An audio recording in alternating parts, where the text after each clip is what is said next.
네, 안녕하세요. 오늘은 2월 7일 금요일이고요. 오늘은 정말 추워요. 정말 천안에 눈도 많이 내리고 정말 도로 상황도 좋지 않았는데 모두 안전 유의하시면 좋을 것 같아요. 오늘은 요한복음 10장 32절부터 42절 말씀이 본문이고요. 네, 한번 읽어보겠습니다. 성경으로 변론하시는 예수님. 그러자 예수께서 그들에게 말씀하셨습니다. 내가 아버지께로부터 받은 선한 일들을 너희에게 많이 보여주지 않았느냐? 그런데 너희가 그중 어떤 일로 내게 돌을 던지려는 것이냐? 유대 사람들이 대답했습니다. 우리가 당신을 돌로 치려는 것은 선한 일을 했기 때문이 아니라 하나님을 모독했기 때문이요. 당신은 사람이면서 자신을 하나님이라고 했소. 예수께서 그들에게 대답하셨습니다. 너희 율법에 내가 너희를 신들이라고 했다 하는 말이 기록되어 있지 않느냐? 하나님의 말씀을 받은 사람들을 하나님께서 신들이라고 하셨다. 성경은 폐기할 수 없다. 그런데 아버지께서 거룩하게 하셔서 세상에 보내신 그가 자기를 하나님의 아들이라고 말한다고 해서 너희는 그가 하나님을 모독한다고 말하느냐? 내가 내 아버지의 일을 하지 않거든 나를 믿지 말라.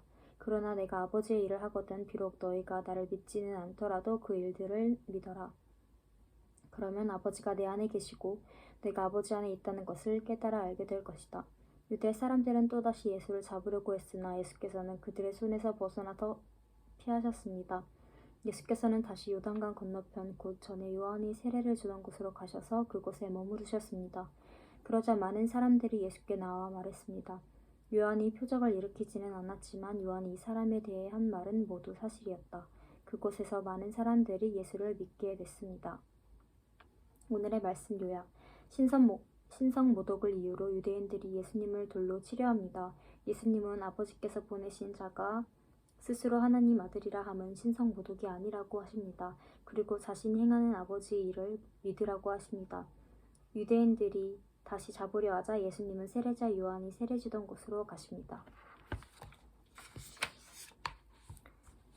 신성 모독에 대한 반론.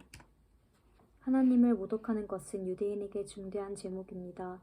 유대인들은 예수님이 스스로를 하나님이라고 한다면서 신성 모독의 제목으로 예수님을 돌로 치려 합니다. 예수님은 재판장들을 신이라고 표현한 시편 말씀을 근거로 자신을 변호하십니다. 그리고 구약 성경은 폐기할 수 없다라고 하십니다. 폐기하다에 해당하는 그리스어는 파괴하다라는 의미로 성경은 결코 파괴될 수 없는 절대 권위를 갖고 있습니다. 성경의 절대 권위에 대한 인식은 유대인들에게 공통된 신념입니다.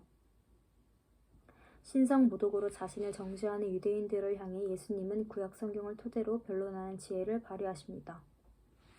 행하신 일을 믿으라는 호소.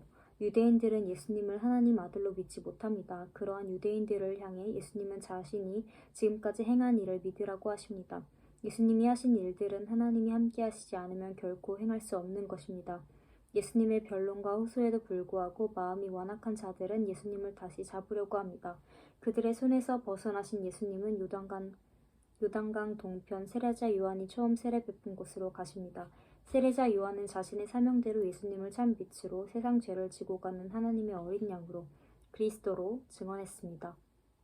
신실한 증언자 한 사람으로 인해 많은 사람이 예수님을 하나님이 보내신 그리스도로 믿습니다. 오늘의 기도. 하나님, 예수님을 통해 아버지 하나님이 어떤 분이신지 더 알아가게 하시니 감사합니다. 구약의 말씀, 신약의 말씀도 하나님 아들이신 예수님으로 인해 온전히 깨닫게 됨을 믿습니다. 예수님이 행하신 일들을 묵상할 때마다 하나님의 사랑과 공의를 더 깊이 깨닫게 하소서. 아멘. 묵상 에세이. 하나님 뜻은 좋지 않다. 혁신하는 교회 스콧 코모드. 바울은 갈라디아서 5장 1절에서 그리스도께서 우리를 해방시켜 주신 것은 자유를 누리게 하기 위함입니다.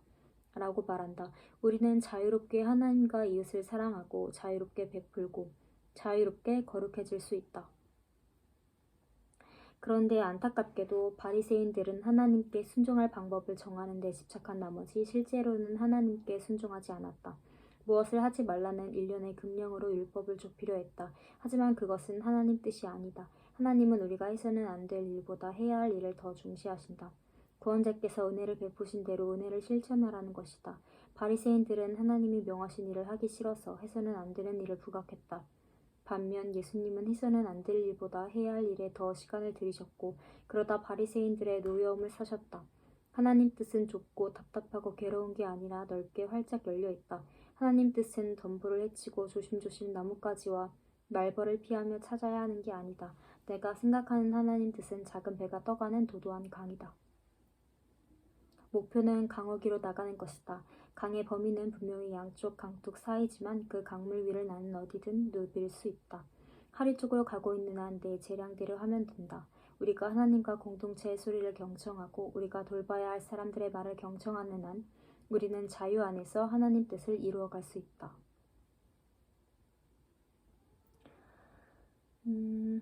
당신을 잘 아시는 하나님은 당신도 그분을 잘 알게 되기를 원하셔서 당신을 부르시고 말씀하신다. 헬렌 손. 한절 묵상. 요한복음 10장 35절. 성경에 등장하는 예언자들과 재판관들은 신과 같은 존재로 예우를 받았습니다. 예언자나 재판관으로 세워진 개인이 특별해서가 아니라 하나님이 그에게 부여하신 직무의 특별함 때문입니다. 하나님 말씀으로 백성을 이끄는 예언자, 공의로운 재판으로 질서를 세우는 재판관은 하나님의 사역자입니다. 그들이 직무를 행할 때 필요한 자질은 성결입니다.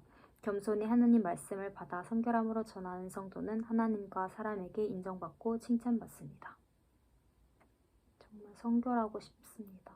겸손히 하나님 말씀을 받아 성결함으로 전하는 성도. 복음을 전하고 싶고요. 오늘도 금요 철야 예배를 드리고 왔는데 그거는 청년 예배다 보니까 청년의 때에 더 필요하고 또 하나님 의지하고 하나님이 힘이 되어준다는 그런 말씀을 담은 말씀이었고요. 너무 좋았어요. 기도도 하고 많은 사람들이 하나님을 믿는 믿음을 잃지 않고 하나님 의지하며 나아가면 정말 더할 나위 없는 행복을 누리는 게 아닐까 싶습니다. 이번 한 주도 다 지나갔는데 2월 둘째 주도 화이팅 하시고 주님 안에서 승리하십시오.